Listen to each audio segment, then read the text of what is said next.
is a denial of the charges, the 7 charges that were brought against him.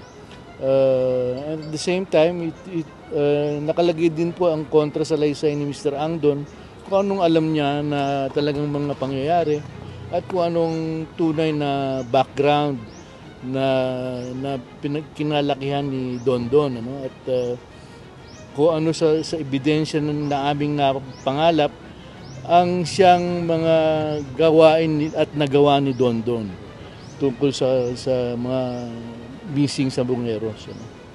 Makikita ho lahat yun dun sa kanyang counter affidavit. Ano pong pinakamalakas na ebidensya na laman ng counter affidavit?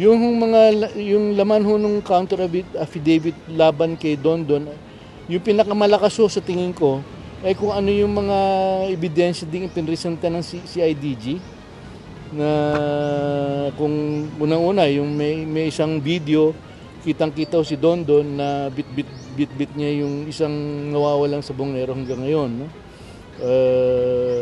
Yun ang nakikita kong pinakamalakas na video evidence na pinresent namin ngayon sa prosecutor. I-evaluate ho ng mga prosecutor yon together, I think, with the other counter affidavits of the other respondents. Sa Martes pupunta pa rin po si Mr. Ang hikari na lang po. Si Mr. Ang hindi na siguro pupunta sa Martes dahil napakagulo nun. 6 na po yung respondent. Pero ako po, pupunta ako rito in representation of Mr. Ang dahil mag-a-attend po ako at may vista po yung nakaschedule sa Martes. Ano yung 7 charges, sir? Can you My recollection is one is kidnapping, murder, forced disappearances, direct bribery,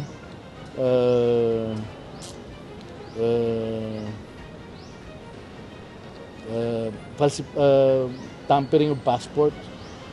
Yun yung 5 naalala ko.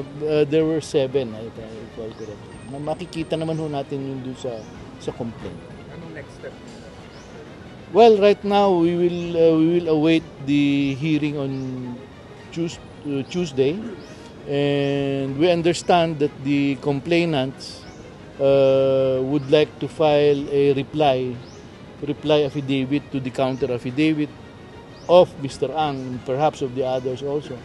We will await that, and we will ask for an opportunity to file a rejoinder to their reply if we see anything substantial in their reply affidavit.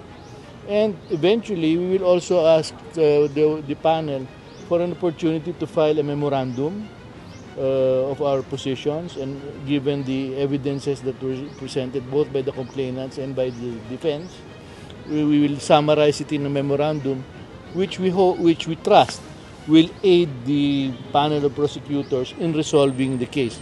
Napaka-komplikado nung kaso at napakarami. Tulad nga ho nung sabi ko kanina, yung counter affidavit lang mismo ni Mr. Ang is about 18 inches thick. 18 inches thick plus may kasama pang isang USB. Sir, ano masasabi mo doon